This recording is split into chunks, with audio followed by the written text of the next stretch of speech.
Alright, magandang araw mga katracker ko lang sa ating vlog. For this video, ipakita ko lang sa inyo itong recondition unit namin dito. Hindi pa to tapos, pero 90%. Ayan, malapit na. Ito ay Japan surplus truck.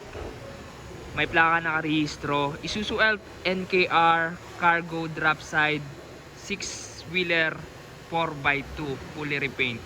Ikutan natin para magkaroon kayo ng idea and reference sa mga unit namin, sa mga surplus Japan truck na kung nagbabalak kayong bumili ng truck, so baka matikuan yung makabili kayo dito. Nandito pala tayo sa Barangay Mambugdos, Bacoor, Cavite, Calipil Marketing Corporation. Dito kami matatagpuan sa mga ayan, naghahanap dyan. Dito lang po kami. Alright, ikutan po natin. So itong unit na to ay CBU unit, completely built up na dumating dito sa Pilipinas galing Japan. Meron kasing CKD, completely knockdown na binubuo lang dito. Meron din kami nun. So ito CBU unit. So ayan, fully repaint, color red yung kulay. So itong pag-repaint naman yan, depende sa kung anong gusto nyong kulay. Ito kasi for reference lang, may kliyente na to, may-ari na nito, nabili na to. So dito kasi bago namin i-recondition ay napili na ng client. So Porto, walang truck van. Net capacity niya 213 passenger kasama na yung driver. May plaka nakarehistro. Ayan, white plate na po yan. Tapos complete standard electrical lights and accessories. Kompleto po yan kung makikita nyo naman, di ba? And then sa loob po, naka-upholstery yung mga upuan, naka-floor matting na rin yan, buo. Ayan o, floor matting and upholstery yung mga upuan. Brand new dashboard na po tayo. So converted po to, galing right hand drive, ginawang left hand drive dahil sa Japan nasa kabila yung manubela. Pero ito converted na. So sa Subic pa lang kino-convert na namin, pero ayan, kino-convert na namin, tapos binababa namin dito sa Cavite. Ito na yung itsura niya, pero yung pintura, yung pang ilalim, hindi pa yan nagagawa. So dito na lang namin ginagawa mga katracker. Ayan, kompleto po yan, naka-power window na, power steering, complete and functional gauges, 5-speed manual transmission. Ayan, complete accessories po sa loob. May aircon, ayan. And then sa ano naman, sa pang-ilalim naman, differential transmission, sa power drive train, simula makina. Ang makina pala nito ay 4HF1 mechanical engine. And then transmission, clutch, pinapalitan namin ng clutch disc, yung mga fluid langis ng gear oil, transmission, chine-check po namin yan. And then sa preno, harap likod, ito naka brake drum. So yan mga katracker, brake drum po ito, nakamolye. Ayan, chine-check po namin yan, tapos inaayos namin kung may problema. Pinapalitan namin kung may sira yung parts, yung component niya. And ito mga katracker, dati itong torsion type suspension, kinonvert namin to lip spring suspension. So nasa inyo po yan kung gusto nyong lip spring suspension, ipa-convert po namin. Kasi itong unit na to, original torsion type suspension, gusto ng client gusto niya ng lip spring para matibay at maganda sa mabigat na kargahan. Pina-convert niya. Pero meron naman na dumarating nito sa amin na original molye. So pag wala lang tayong mahanap na original molye, pwede natin ipa-convert. So ito kasi baka ang pangarga nito medyo mabigat, kaya pina-convert ng aming client. So baby chassis nito ng body, wala siyang baby chassis kasi naka ano siya, camel type. Camel chassis po ito, matangkad na, kaya hindi mo na kailangan mag baby chassis.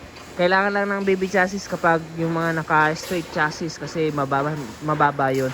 Ito matangkad na mga katracker, saka yung mga gulong nito surplus Japan tires, stock sa unit.